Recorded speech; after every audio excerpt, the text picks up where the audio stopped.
Arrhenius equation जो काफी important है केमिकल काइनेटिक चैप्टर में, साथ ही साथ इस टॉपिक को dependence of rate constant on temperature के रूप में भी स्टडी किया जाता है। यानी टेम्परेचर के डिफरेंट वैल्यू पर रेट कांस्टेंट का हम लोग स्टडी करने जा रहे हैं, क्योंकि आपने एक स्टेटमेंट पढ़ा और समझा है कि एक ही रिएक्शन के लिए रेट कांस्टेंट का वैल्यू जो है डिफरेंट टेम्परेचर पर डिफरेंट होता है।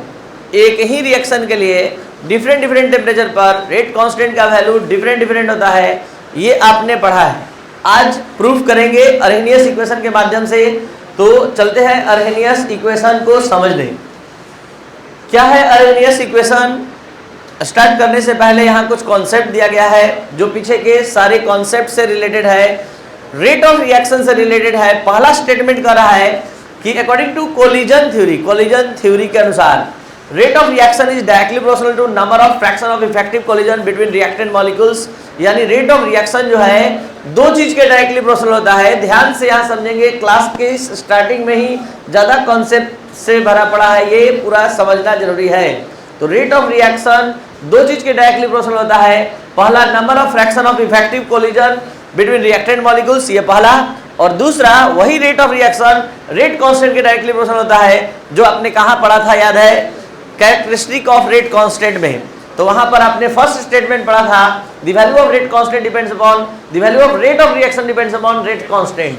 तो वहां से हमने एक स्टेटमेंट लाया है और एक कोलिजन थ्योरी से, दोनों को एक में हम मिला रहे हैं। लेकिन उससे पहले माइंड सेट कर लीजिए। पहला स्टेटमेंट क्या बोला?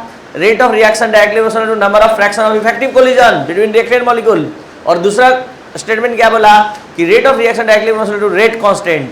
यानी कि रेट ऑफ रिएक्शन दो चीज के डायरेक्टली प्रोपोर्शनल है, तो रेट कांस्टेंट भी इस दोनों के डायरेक्टली प्रोपोर्शनल हो सकता है। तो हम कह सकते हैं इस पूरे स्टेटमेंट से कि rate constant is directly proportional to number of fraction of effective collision. तो ये स्टेटमेंट कहां से निकला? इस पूरे को समझने पर आप समझ सकते हैं कि रेट ऑफ रिएक्शन दो चीज के डायरेक्टली प्रोपोर्शनल है, तो रेट कांस्टेंट भी number of fraction of effective collision के डायरेक्टली प्रोपोर्शनल होगा। अब यहां से एक स्टेटमेंट जो निकल गया, अब हम अरहेनियस के इक्वेशन का, अरहेनियस के किए गए एक्सपेरिमेंट का हेल्प ले रहे हैं। अरहेनियस ने अपने हाथ से एक एक्सपेरिमेंट किया था जिसमें वेरिफिकेशन उन्होंने पाया था, मतलब वेरिफिकेशन किया था कि number of fraction of effective collision जो होता है वो मैथमेटिकली e⁻−EA/RT के प्रोपोर्शनल होता है। तो जरा ध्यान देंगे कि प्रोपोर्शनल है number of fraction of effective collision के, और number of fraction of effective collision होता है e⁻−EA/RT के डायरेक्टली प्रोपोर्शनल होता है। तो जब ये इसके डायरेक्टली प्रोपोर्शनल है और इसके डायरेक्टली प्रोपोर्शनल ये है, तो डायरेक्टली हम k∝2 लिख सकते हैं, k∝2 e⁻−EA/RT। यही प्रोपोर्शनल हटता है और आ जाता है A, और यही आपका अरहेनियस इक्वेशन है। इसमें A अरहेनियस कांस्टेंट है, EA एक्टिवेशन एनर्जी है, R गैसेस कांस्टेंट है, T यहाँ गलत लिखा हुआ है, T यहाँ पर टेम्परेचर है।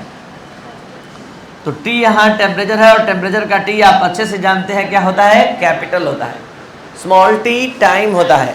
तो यहाँ टेम्परेचर, और आपको फाइनली इक्वेशन मिल गया, अरहेनियस इक्वेशन मिल गया। यही अरहेनियस इक्वेशन है। इसमें A Arrhenius constant, K rate constant, E activation energy, R gases constant, T temperature है। अरहेनियस इक्वेशन का यूज करते हुए डिपेंडेंस ऑफ रेट कांस्टेंट और टेम्परेचर हम प्रूफ करने जा रहे हैं। इसके लिए इस कैलकुलेशन को आगे हम बढ़ा रहे हैं, ध्यान दिया जाए।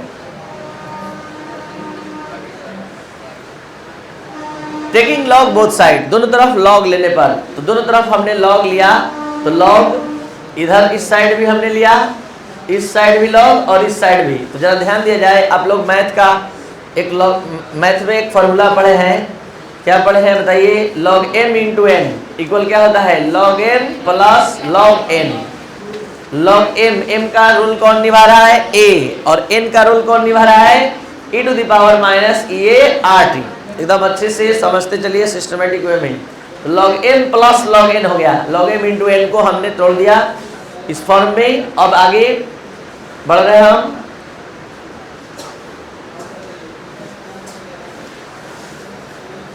ध्यान दिया जाए।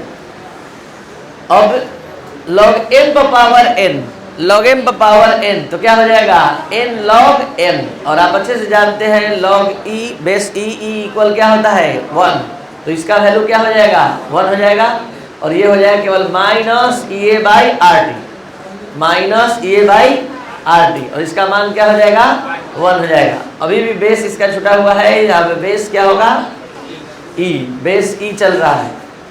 अब हम इस बेस E को चेंज करने जा रहे हैं, और आप लोग को फर्स्ट ऑर्डर रिएक्शन पढ़ाते समय बता चुके हैं कि एक होता है न्यूपेरियन लॉग और एक होता है बेस 10 वाला लॉग।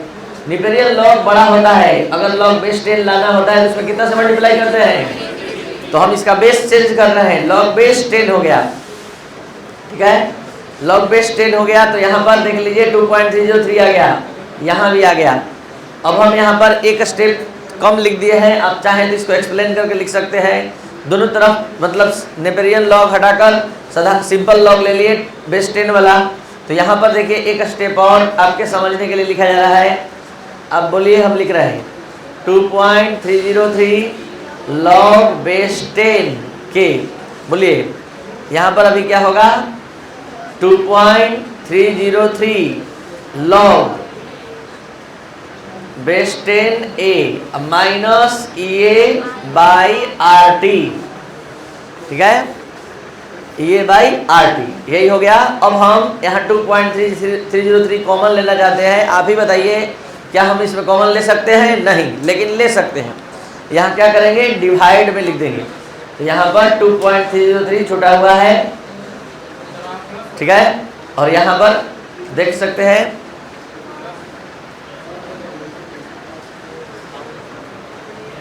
यहाँ पर लिखेंगे प्लस, ठीक है।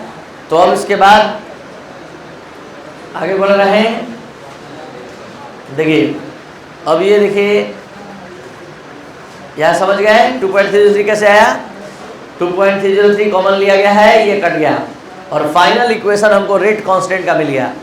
अब इस रेट कांस्टेंट का स्टडी दो डिफरेंट टेम्परेचर पर करेंगे, एक बार T1 केल्विन पर और एक बार T2 केल्विन पर। तो T1 केल्विन पर स्टडी करेंगे तो ये हो जाएगा log K1 log A, base इसका क्या है 10, और ये माइनस EA बाई 2.303 RT1।